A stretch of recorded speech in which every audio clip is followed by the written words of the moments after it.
Good morning student, welcome to the Sun Public School तक online classes.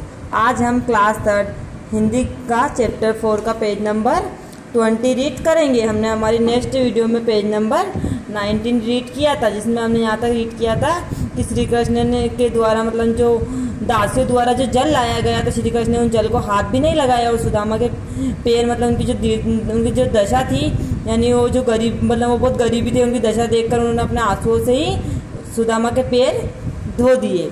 उन्होंने उस जल को हाथ भी नहीं लगाया।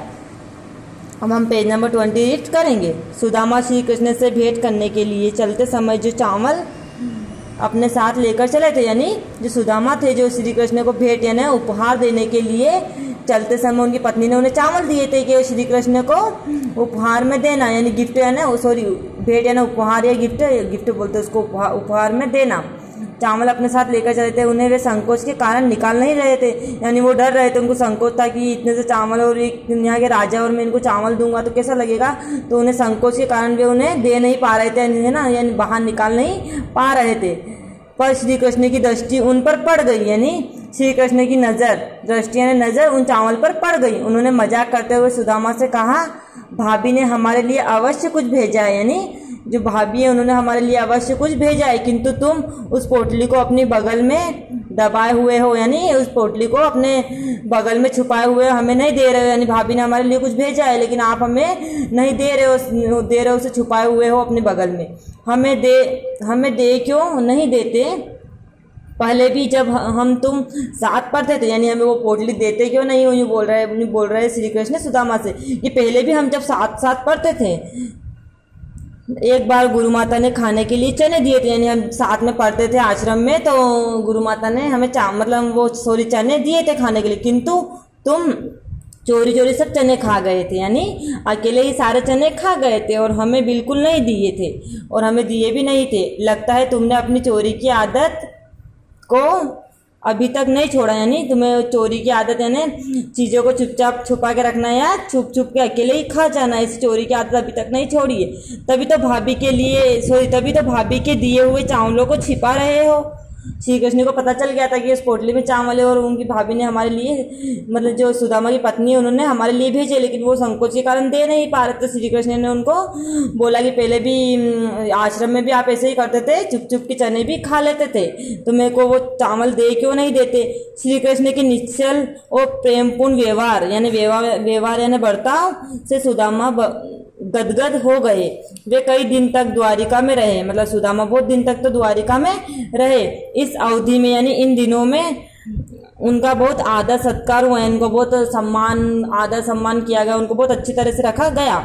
जब सुदामा द्वारिका से विदा यानी जाना, जब वो अपने घर वापस जा रहे थे तो सोचने लगे कि श्री कृष्ण ने मुझे कुछ दिया तो है नहीं, मतलब वो जब जा रहे थे वो इसलिए आए थे, उनकी पत्नी ने उन्हें द्वारिका इसलिए भेजा था कि मतलब जो श्री कृष्ण हैं वो तुम्हारी मदद करेंगे और तुम्हें कुछ देंगे और हमारी स्थिति भी अच्छी हो जाएगी। लेकिन जब वो जा रहे थे तो खाली हाथ आए थे, मतलब श्री कृष्ण ने मुझे कुछ दिया तो नहीं, परंतु उन्हें इस बात का तनिक भी दुख नहीं था। वो जब घर वापस लौट रहे थे तो उन्हें श्री कृष्ण ने कुछ दिया नहीं, इनका उन्हें तनिक भी दुख नहीं, मतलब उन्हें इस बात का दुख नहीं था। अपने मित्र के प्रेमपूर्ण व्यवहार तथा सेवा से ही उनकी तृप्ति हो गई, यानी तृप्ति यानी संतुष्टि। उनका जो मित्र है श्री कृष्ण जो उनके मित्र हैं उनके अच्छा बर्ताव किया, उन्होंने अच्छा व्यवहार किया और उन्हीं से उनका मतलब उनकी तृप्ति यानी उनकी संतुष्टि हो गई। उन्हें और कुछ मतलब धन दौलत की लालसा नहीं थी, अब उन्हें किसी धन दौलत की लालसा नहीं थी, यानी अब उन्हें कुछ भी लेने या धन पैसे लेने की भी लालच।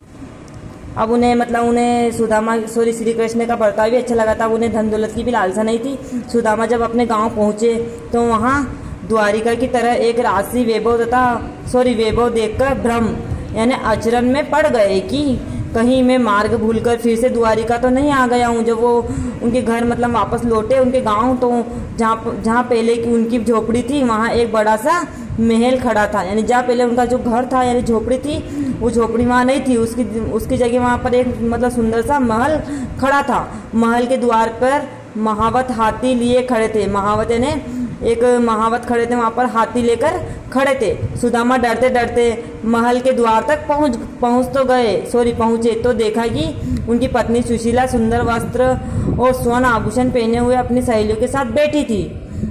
मतलब है ना, जो जहाँ पर पहले उनकी झोपड़ी थी, जब वो सुदामा अपने घर लौटे तो वहाँ पर झोपड़ी के स्थान पर एक महल हो गया, यानी द्वारिका में जैसा महल था वैसा ही महल वहाँ पर खड़ा था। तो वो चौंक गए कि कभी मैं दूसरी जगह तो नहीं आ गया, गलत स्थान पर तो नहीं आ गया।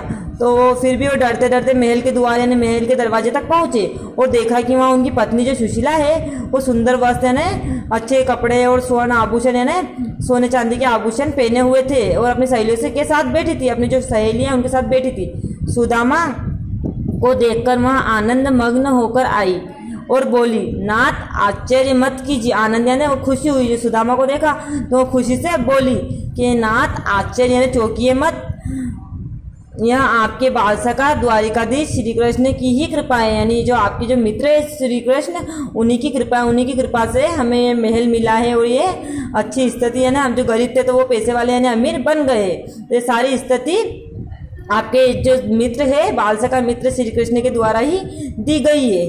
बिना जताए उपकार करने वाले सच्चे मित्र श्री कृष्ण के प्रति सुदामा के मन में गहरी श्रद्धा यानी आदर उमड़ पड़ी, यानी उन्होंने बिना बताए यानी वो बता के अगर उनको बता के देते तो उनके मन में भी मतलब सुदामा को भी मतलब ऐसा लगता कि हाँ मैं निर्दयी स्थिति है, इसको भी दया आ रही तो किसी को अच्छा नहीं लगता। तो उन्होंने बिना बताए अपने मित्र की मदद की यानी सहायता की। तो इस उनकी मतलब उसके जो श्री कृष्ण है उनके मतलब सच्चा मित्र उनको ही कहते हैं जो बिना बताए अपने दोस्त की मदद करता है।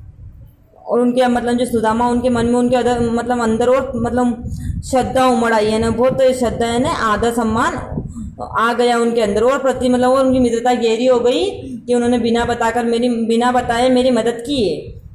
बहुत अधिक प्रसन्नता से उनकी आंखों में आंसू आ गए, यानी उनकी स्थिति अच्छी हो गई और उनकी मित्र सुदामा ने उनकी मित्र जो श्री कृष्ण ने उनकी स्थिति अच्छी कर दी। पहले बहुत निर्दयी थी तो वो इन सबको देखकर उनकी आंखों में आंसू आ गए।